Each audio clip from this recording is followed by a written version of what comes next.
अब कुनै हालतमा पछि हट्नुहुन्न। ती इम्पोसिबल भन्ने चिजलाई तोड्नुपर्छ। दुनियाँले तिमी असफल हुन्छौ, तिमी फेलियर हौ, तिमी केही गर्न सक्दैनौ भनेर भनिराखुन् भन्नेहरू, ती सबैको जवाबलाई विपरीत साबित गरेर छोड्नुपर्छ। Hello, welcome back. I am motivational speaker, life coach, business mentor, तपाईँहरूकै साथी विश्वास बडु। आज अर्को भिडियोमा तपाईँहरूमाझ आएको छु। यो भिडियोमा सबैजनालाई हार्दिक स्वागत गर्दछु। आजको यो भिडियोमा सफलताको लागि तेस्रो विज्ञान बताउँदैछु तपाईहरूलाई। माइन्ड सिनेक्स, दिमागको खुराक, दिमागको खाना, दिमागको डाइट। दिमागले पनि खाना खान्छ, दिमागको पनि खुराक हुन्छ। तपाईहरूलाई त्यस्तो लाग्छ होला, खान्छ, दिमागको पनि खुराक हुन्छ। हो, दिमागको पनि खुराक हुन्छ, दिमागको पनि खाना हुन्छ। अब यो माइन्ड सिनेक्स भनेको के हो त? पहिला योलाई बुझाइदिन्छु म। माइन्ड सिनेक्स भनेको जुन सालौँदेखि वर्षौँदेखि नियमित एकै किसिमको गरेर आइरहेको छ, गरिराखेको छ, त्यो चिजलाई परिवर्तन गर्नु, अर्को किसिमले गर्नु, त्यसलाई तोड्नु, त्यो मान्यता, त्यो विचार, त्यो चिजलाई चाहिँ फरक गरिदिनु, त्यसलाई चाहिँ माइन्ड सिनेक्स भनिन्छ। माइन्ड सिनेक्स यदि जुन मान्छेले यो प्रयोग गर्छ उसको दिमाग क्या जबरजस्त बन्छ, मस्त रहन्छ। जब दिमाग जबरजस्त मस्त छ, जीवनमा हरेक चिज पाउने भनेको, सफल हुने मान्छेले हरेक चिज आफूले पाउने भनेको योभन्दा माथिको भागले हो भन्ने विश्वास गर्छन्। असफल जो मध्यम, जो ठिकठिकै अवस्थामा छन्, उनीहरूले चाहिँ योभन्दा तलको भाग, घाँटीभन्दा तलको भागलाई चाहिँ योले सबै चिज दिने हो, धन सम्पत्ति हरेक चिजहरू भनेर ठान्छन्। म पनि यो मान्यता राख्छु कि यो घाँटीभन्दा माथिको भागले नै योभन्दा तलको भागले दिने भन्दा 100 गुणा बढी दिन्छ। त्यस कारणले माइन्ड पनि घाँटीभन्दा माथिको भागमा रहने भएकै कारणले गर्दाखेरि माइन्ड सिनेक्सको एकदम जरुरत हुन्छ। अब माइन्ड सही छ, माइन्ड जबरजस्त र मस्त छ भने जीवनमा हरेक चिज प्राप्त गर्न सकिन्छ आफूले चाहेको। जस्तो मै यहाँ इक्जाम्पल दिन्छु। आज माइन्ड सिनेक्सको लागि जो मैले 106-7 भिडियोमा जहिले पनि कोट लाएर आइरहेको थिएँ, आज बिना कोट लाएर सर्टमा मात्रै आएको छु। त्यो कोट लाएर सधैँ आउने त्यसलाई तोडिदिएँ मैले। त्यो माइन्ड सिनेक्स भन्छ, जसलाई पहिलेदेखि निरन्तर एकै किसिमले गरिआएको गतिविधिलाई छोड्नु, तोड्नु, फरक गर्नु भनेको माइन्ड सिनेक्स हो, जसले गर्दा दिमाग जबरजस्त रहन्छ। त्यसैले 106 भिडियोमा कोट लाएर आउने जहिले आज कोट बिना नै, सुट बिना नै म तपाईहरुमा जस्ट सर्ट लाएर आएको छु। किन? यो माइन्ड सिनेक्स दिनको लागि जब म स्वयं आफै त्यो कुरालाई तोड्दैन भने तपाईहरुलाई कसरी त्यो कुरा तोड्नुस् भनौं।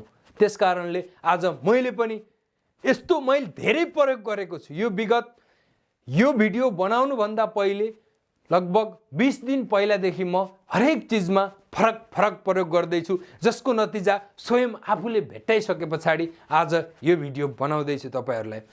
यो गर्दाखेरि के हुन्छ त? जब माइन्ड सिनेक्स जसले यो हरेक चिजलाई परिवर्तन गर्छ, हरेक चिजलाई फरक किसिमले यतिन्जेल गर्ने चिजहरु भन्दा फरक किसिमले गर्छ, त्यसको दिमागबाट जुन त्यो लक्ष्यसम्म जानको लागि बाटो हुन्छ नि, त्यो बाटोका अवरोधहरू, त्यो बाटोमा आउने समस्याहरू, त्यो बाटोमा आउने पीडाहरू, त्यसलाई यो माइन्डले त्यहाँ हरेक किसिमको दिमाग लगाउँछ। जम्प गरेर जाने हो कि, घुमेर जाने हो कि, लेफ्टबाट जाने हो कि, राइटबाट जाने हो कि, या कसैको मद्दत लिएर जाने हो कि, यानी कि दिमाग मस्त र जबरजस्त बन्छ। जो गन्तव्यमा जानको लागि यसले त्यो खुराक पाउँछ। यतिन्जेल गर्ने क्रियाकलाप भन्दा फरक गर्नु पर्यो। जस्तो सधैँ वर्षौंदेखि 20औं 25औं वर्षदेखि जहिले पनि पहिला दायाँ खुट्टो उठाएर बायाँ खुट्टो टेकेर दायाँबाट प्यान्ट लगाउने गर्नुहुन्थ्यो। अब बायाँ खुट्टोबाट पाइन्ट लगाउन सुरु गर्नुहोस्। जहिले पनि दायाँ खुट्टामा जुत्ता हाल्नुहुन्थ्यो, अब कहिलेकाहीँ बायाँ खुट्टामा पनि जुत्ता हाल्नुहोस्। जब कहिलेकाहीँ तपाईँ रोटी त्यत्तिकै खानुहुन्थ्यो, अब कहिलेकाहीँ रोटी मिक्सचरमा मिसेर पनि खाइदिनुहोस्। कहिलेकाहीँ सब्जी फलामको कराईमा बनाउनुहुन्थ्यो, कहिलेकाहीँ माटोको कराईमा बनाइदिनुहोस्, ताकि आजसम्म गरेका चिजहरूभन्दा फरक चिज गरेर हेर्नुहोस्। फरक चिज गर्नुपर्छ। जस्तो तपाईँ आजसम्म तपाईँको बुढीलाई, तपाईँको परिवारलाई, तपाईँको वाइफलाई कहिले पनि तपाईँले आजसम्म तिमी राम्री छौ, साह्रै राम्री देखिएकी छौ, वाउ कति राम्री, आज त तिमी कस्तो क्युट देखिँदैछौ भनेर तारिफ गर्नु भएको छैन। I love you, I miss you, I kiss you भन्नु हुन्न भने आज भनेर हेर्नु होला। अब आउँदो दिनमा एकचोटि भनेर हेर्नुहोस् त, तपाईँको श्रीमती जुन त्यो अवस्थामा आजसम्म जस्तो श्रीमतीको फेसमा खुसी देख्नुहुन्थ्यो, हाँसो देख्नुहुन्थ्यो, या श्रीमती सन्तुष्ट, या श्रीमतीले तपाईँलाई गर्ने माया व्यवहार त्योभन्दा 100 गुणा बढी पाउनुहुनेछ फरक। कारण त्यो तपाईँले आजसम्म नगरेको चिज फरक गर्दै हुनुहुन्छ नि त। यस कारणले गर्दाखेरि आजबाट सफलताको लागि यो त मैले पारिवारिक घर्यासी जो दैनिक जीवनमा उपभोग हुने, जसबाट छिट्टै सजिलै त्यो प्रतिक्रिया पाउन सकोस्, छिट्टै त्यसको रिजल्ट देख्न पाइयोस्, त्यो कुरा मैले भनेको छु। तर अब त्यो मात्र होइन, अन्य चिजहरू पनि जुनसुकै चिज गर्नुहुन्छ तपाईँहरू आजसम्म गर्नुहोस्। जहिले दायाँ हातले मात्रै काम गर्नुहुन्थ्यो तपाईँ, अब दायाँ हात 6 दिनको लागि रेस्ट छ, अब बायाँ हातले मात्रै काम गर्छु, बायाँ हातले मात्रै काम गर्नेछु। जहिले पनि तपाईँ आँखा खोलेर केही गर्नुहुन्थ्यो, अब केही समय आँखा बन्द गरेर केही चिज गर्ने प्रयास गर्नुहोस्। आँखा बन्द गरेर केही चिज गर्दाखेरि जो सम्पूर्ण ऊर्जा हुन्छ नि, सब ऊर्जा जो मुखबाट, जो कानबाट, जो नाकबाट, हरेक मान्छेको शरीरको अङ्गहरूबाट जो निस्किने बाहिर ऊर्जा हुन्छ, त्यो ऊर्जा आँखा बन्द गरेर गर्दाखेरि दोब्बर ऊर्जा त्यहाँ प्राप्त हुन्छ। त्यसले माइन्डलाई पनि दोब्बर ऊर्जा दिन्छ र दिमागले जुन जस्तो अहिले काम गरिरहेको छ त्योभन्दा दोब्बर काम गर्छ। कहिलेकाहीँ यस्तो यस्तो हात घुमाउँदाखेरि कहिले यो हात यताबाट उल्टाबाट, कहिले यो हात छुल्टाबाट, जुनसुकै चिज पनि तपाईँले गर्ने हरेक चिजहरू, कहिलेकाहीँ सधैँ नुहाउँदाखेरि टाउकोबाट पानी हाल्नुहुन्थ्यो, अब खुट्टाबाट पानी हालेर, तलबाट पानी हालेर ल्याउनुहोस्। कहिले सर्ट लाउँदाखेरि बटन खोलेर लाउनुहुन्थ्यो सधैँ, अब सर्टको बटन लागेकै बटनमा सर्टलाई लगाइदिनुहोस्, ताकि यो गर्दाखेरि तपाईँको दिमाग जबरजस्त मस्त बन्छ।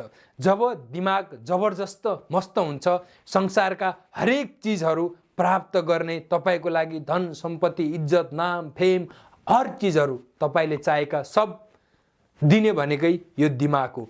अब यो दिमागलाई मस्त, तन्दुरुस्त, जबरजस्त बनाउनको लागि तपाईँले आजसम्म गरेका हरेक चिजहरूलाई डिफ्रेन्ट किसिमले अब गर्ने प्रयास गर्नुहोस्, ताकि दिमागमा एउटा यस्तो जबरजस्त शक्ति हुन्छ जुन शक्तिले गर्दाखेरि मान्छेले आफूले चाहेको चिजहरू प्राप्त गर्छु भनेर सोध्छ नि, त्यो चिजहरू प्राप्त कसरी गरे भन्ने थाहा नै हुँदैन। पहिला असम्भव देखेको, असम्भव सोचेको चिजलाई पनि जब दिमागभित्र त्यो माइन्ड सिनेप्सको युज हुन्छ, प्रयोग हुन्छ, त्यस पछाडि चाहिँ दिमागले यस्तो बाटो खोज्छ, यस्तो उपाय खोज्छ, यस्तो आइडिया खोज्छ नि, जुन उपाय, जुन आइडियाले गर्दाखेरि त्यो असम्भव देखेको, असम्भव लागेको, हुन सक्दैन कि, म त गर्न सक्दैन कि, हुँदैन होला कि भन्ने चिजलाई पनि दिमागले त्यसको सल्युसन खोजेर त्यसभन्दा अगाडि पार गराइदिन्छ। त्योबाट विजय बनाई, त्योबाट विजेता बनाई माथि उकालिदिन्छ। त्यस कारणले जीवनमा यो माइन्ड सिनेप्सको एकदम धेरै ठुलो जरुरत हुन्छ मान्छेलाई, जसले यो माइन्ड सिनेप्सलाई आफ्नो जीवनमा लागू गर्छ, जसले यो माइन्ड सिनेप्सको यो खुराक, यो दिमागको खाना, यो दिमागको वेब प्याटर्न, जो वेब प्याटर्न तोड्छ, जसबाट एउटा न्युरोट्रोफिन भन्ने हर्मोन बन्छ। यदि न्युरोट्रोफिन भन्ने हार्मोन मान्छेको दिमागमा बन्यो भने पछाडि मान्छे यो धरतीमा हुने हरेक चिजहरू प्राप्त गर्न सक्छ। उसले चाहे देशको म सामान्य मान्छे छ, राष्ट्रपति बन्छु, प्रधानमन्त्री बन्छु भनेर सोध्छ भने पनि त्यो कुरा पुरा गर्न सक्छ। असम्भव लागेका चिज पनि पुरा गर्न सक्छ जब मान्छेको दिमागमा यो न्युरोट्रोफिन भन्ने हर्मोन सक्रिय हुन्छ। त्यस पछाडि उसले चाहेका हरेक चिजहरू, असम्भव लाग्ने चिजहरू पनि प्राप्त गर्न सक्छ। त्यो न्युरोट्रोफिन हर्मोनलाई सक्रिय गर्नको लागि, त्यो हर्मोनलाई बिउजाउनको लागि, त्यो हर्मोनलाई सक्रिय बनाउनको लागि के गर्नुपर्छ त? दिमागलाई यो माइन्ड वेभ तोड्नको लागि, यो माइन्डको प्याटर्न तोड्नको लागि फरक चिजहरू यतिन्जेल जो वर्षौंदेखि गरेर आउनु भएको छ यो चिजलाई तोडिदिनु पर्यो। यो चिजलाई छोडेर अलि फरक गर्नु पर्यो। त्यो फरक गर्दाखेरि दिमागले त्यो जुन माइन्ड सिनेस पाउँछ त्यस पछाडि त्यसको दिमागमा, माइन्डमा न्युरोट्रोफिन हर्मोन सक्रिय हुन्छ जसले हरेक चिजहरू पाउँछ। अब तपाईहरु पनि आजबाट प्लिज यो माइन्ड सिनेक्सलाई आफ्नो जीवनमा लागू गर्नुस्। वर्षौंबाट गरिराख्नु भएको चिजहरूलाई बदलेर अलि फरक किसिमले गर्नुस्, जसले गर्दा तपाईको दिमागमा त्यो हर्मोन जुन न्युरोट्रोफिन छ त्यो सक्रिय होस् र तपाईले चाहेका हरेक चिज, जीवनका धन सम्पत्ति, इज्जत, नाम दाम, जे पनि चिज तपाईका जीवनमा कल्पना गर्नु भएको छ, घर गाडी, हर चिजहरू प्राप्त गर्न सक्नुहुनेछ भन्दै यो सफलताको तेस्रो विज्ञानलाई यही बिट मार्दै छु। पहिलो विज्ञान भनिसके, दोस्रो विज्ञान पनि आइसक्यो, तेस्रो अब सफलताको चौथो विज्ञान फेरि लिएर आउने छु र सँगसँगै बिजनेस आइडियाका भिडियोहरू पनि हप्तामा 2टा भिडियो आउँछन्। एउटा मोटिभेट, दोस्रो बिजनेस आइडिया। तपाई समय मिलाएर बिजनेस आइडिया पनि हेर्नु होला, मोटिभेट पनि हेर्नु होला, ताकि मोटिभेटले तपाईलाई ऊर्जा दिनेछ, त्यो बिजनेस सफल बनाउनको लागि काम गराउनेछ, त्यो बिजनेसमा असफल भए पनि माथि उठ्नको लागि, जुझ्नको लागि, लड्नको लागि मद्दत पुर्याउनेछ र बिजनेस आइडियाले तपाईलाई बिजनेस के गर्ने, कसरी गर्ने, कस्तो गर्ने भन्ने कुराहरू दिनेछ। सब्स्क्राइब गर्न नबिर्सनु होला नयाँ हुनुहुन्छ भने। हस्त नमस्ते।